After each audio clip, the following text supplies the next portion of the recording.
Welcome back. You're still live on Made for Greatness with Cubase and Raynel here on Mixed FM, the only station that's got you. So apart from sitting with Cubase in studio, what do you love about what you do? I swear I didn't make that up. The question just looks like that. Okay, apart from sitting in the studio with Cubase, what else do I like to do? What do you love about what you do? Oh, what do I love about what I do? Okay. I don't know. I really don't know. I'm joking. Why do you do it? I'm Why do you do joking. this? I'm joking. Man, me, I got questions, so I'm Okay, the fact that actually it's kind of similar to what I've answered like previously.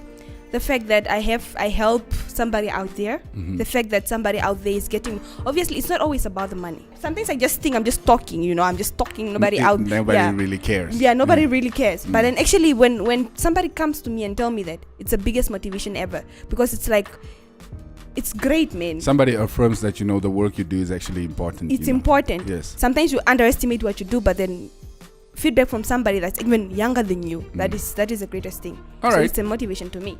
It's good. We keep inspiring the youth on Mixed FM, on Made for Greatness to be particular. All right, let's check out another question, all right? Is it selfish to put yourself before others?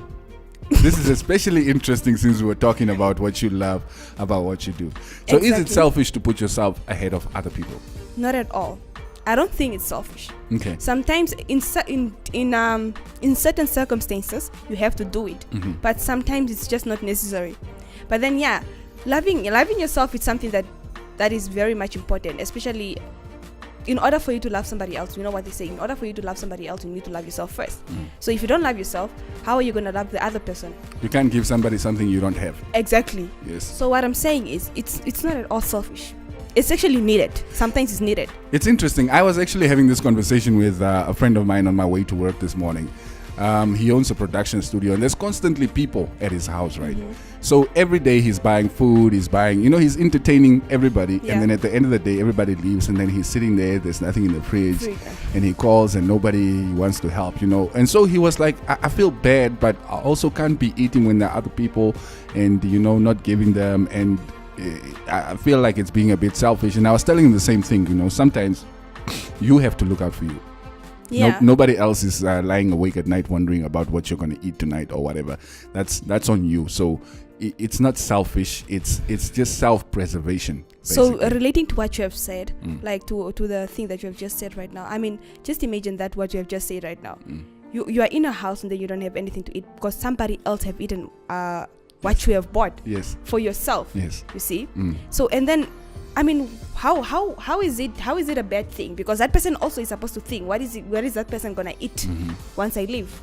Most of those people, I mean, you go back home and there's a plate waiting for you at home. Exactly, but you don't think about this person, but then you want them to put you before their own needs. Yes, sometimes it's very much important to just put yourself first, be selfish, and just do what you want and whatever makes you happy. Don't always focus on what somebody else is gonna feel or think about what you have just done. Always look out for number one, and number one is you. All right, the next question, what is your biggest fear? This is interesting. What is my biggest fear? Please don't say drowning. You know what they say about us black people in water. I'm just putting it out there. I love water. Okay, my biggest fear, I think I would have to say not being able to live a life that will motivate my child or my kids in the future. Not being able to live a life where my kids will look up to and say, this is actually what I want to do. So basically I want to do something that my kids can get motivated to be good people and also do good things for others, just like I'm trying to do now. How do I stay happy when I'm not, especially when I have a lot of people looking up to me? First question is, why are you not happy? I mean, what is that thing that doesn't make you happy? Like, just get rid of that thing that doesn't make you happy. Right now, let's get back to it, all right? All right. This one says, how do I save when I want a baby? It's a kick the music and Jay lach. How do you save when you want a baby? Yeah. I guess maybe it doesn't have to be about having a baby because you're supposed to be saving anyway. Anyways, yeah. Yes. So in order for you to want a baby, you need to be able to save. So there's no way you're gonna want a baby, you don't even know how to save. Yeah. I'm joking. But anyways, I think I think on the saving part, just try and spend on important things, not unnecessary things. I'm sure probably that's a lady that asked that question. So ladies, we have that tendency of spending on really, really things that you don't need. Exactly. We just wanted that moment, but we don't really need it. You see? So try and practice that. Only spend when it's really necessary. Don't spend for every outing that you are about to do or to go. When you're about to go and then you buy new brows and you what, don't do that. And also practice the saving of every day. Every time you get money, you for instance you get $100, you try and at least save 50% of that, and then you are still having something to spend. To spend on whatever you need, on your needs.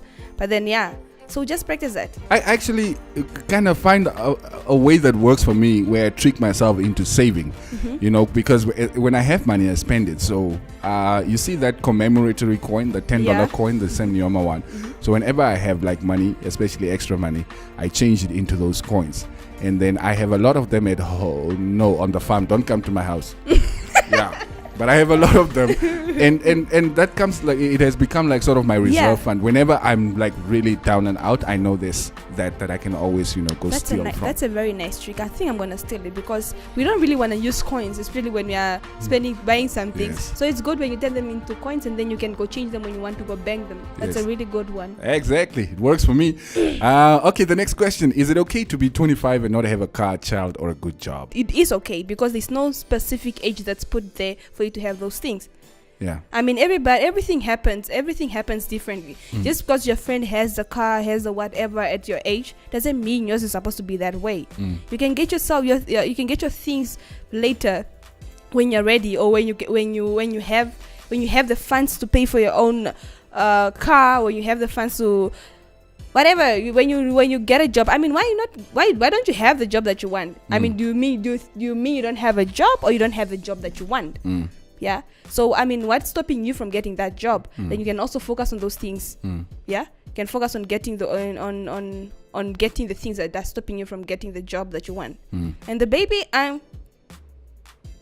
no, it's not wrong at all for a baby, for you to be 25 and not have a baby. It's actually a big advantage for you to also focus on other more important things than having a child at the moment. What advice would you give to young women who want to succeed in business, being a mother, and having a day job? Wow, that actually describes everything that basically you. Yeah, it describes me. Yeah. But how do you pull it off? Yeah, how do I pull it off? I think just loving everything that you're doing. First of all, you need to love your child, so that you can also be able to say, okay, I need time for my child. Secondly, you need help from your loved ones, obviously. You need a support system.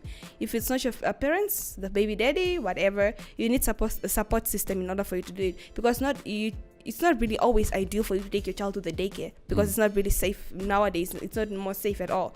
But if that's the only option that you have, it's also good when you do it. So, but the job also, you need, in order for you not to be stressed, just love what you're doing at least. In order for you to, but the job is very much necessary when you have a child. So just try and prioritize everything and try and work through in a way that you can, that suits your situation, because mine is not the same as yours. Exactly. Just accept your circumstances, your situation. And you must remember, like I said earlier on, there's no one tailor-made solution for everybody. What works in the valley will not necessarily work at the top of the mountain. So you look at your situation. I mean, you have a business, you have a child, you have a day job.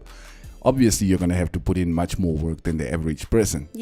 So just work out a schedule that works for you, that you are happy with, and that you can gradually keep improving. Because it's I mean, self improvement or self-development is a continuous process. It's not something that you do and then you're done with. And also, you have said acceptance. Acceptance is the first thing that you need to do. It's the first step to a lot of things. It can be a problem, can be a job, can be whatever. Accepting that you have a certain thing is the only way that you can walk through it. That's the way it is. Raynel, I think we're going to call it quits for today. Oh, yes, please. I'm joking. Yes. We will be seeing her again on Tuesday. Of course, during the week, you can check out the video on our social media pages, and you can post your questions, and we will tend to them when we get to next weekend's episode. Thank you once again for coming in. I am always happy to be here, sir. Yes, ma'am. And actually, I need to go home, and I'm not happy to be here on a Sunday. I got the zebra crossing tomorrow, and Tuesday, and Wednesday, and Thursday, and Friday. So that's that for today. You stick around. There's a lot more to come on the only station that's got you, because nobody's got you like we got you.